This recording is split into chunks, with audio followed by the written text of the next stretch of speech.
Another kind of trend, counter trend, maybe it's not a counter trend, but it's at least something that's showing up in research I'm reading, has to do with fenestration and exactly like you were saying in the case of the Dubai project, how much glass you can have. So I had Jonathan Siegel from up the road, down the road, I should say, a few episodes ago, and he's a big fan of glass.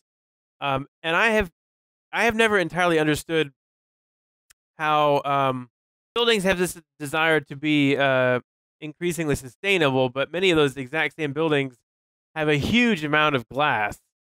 Uh, I've been told by some people that no glass can hold its own with any wall. Other people have said no, that's a complete farce. Where is the technology of glass at? As somebody who works in Dubai, this must be something that you think about. Where is the technology at, and where do you think we're at in terms of these all glass versus slightly more pared down uh, buildings?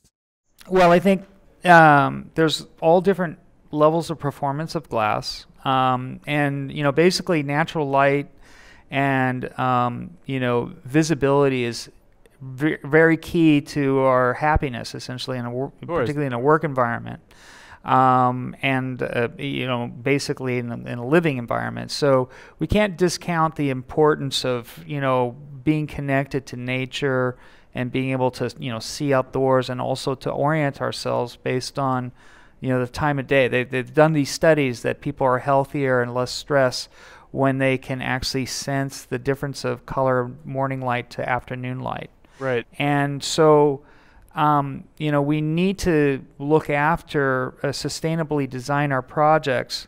However, probably more interestingly is where the energy comes to basically climatize our buildings.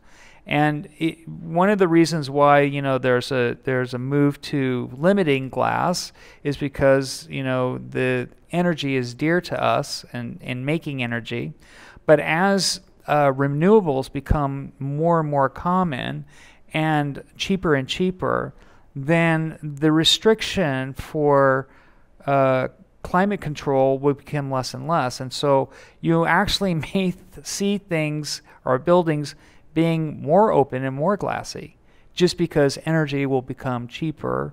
And if it's not really a factor, then there's no reason why we can't have as much glass as we want. I guess so. Floor to ceiling glass, and by the way, crank up the AC. Yeah, because the energy is free. It's made right here on site through great solar collector, geothermal, and we're sustainably designing our awnings, and we have a way to create both great accessibility and visibility, but also comfort.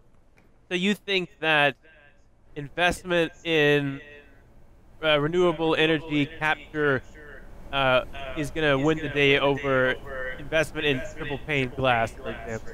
Yeah, I mean, I think that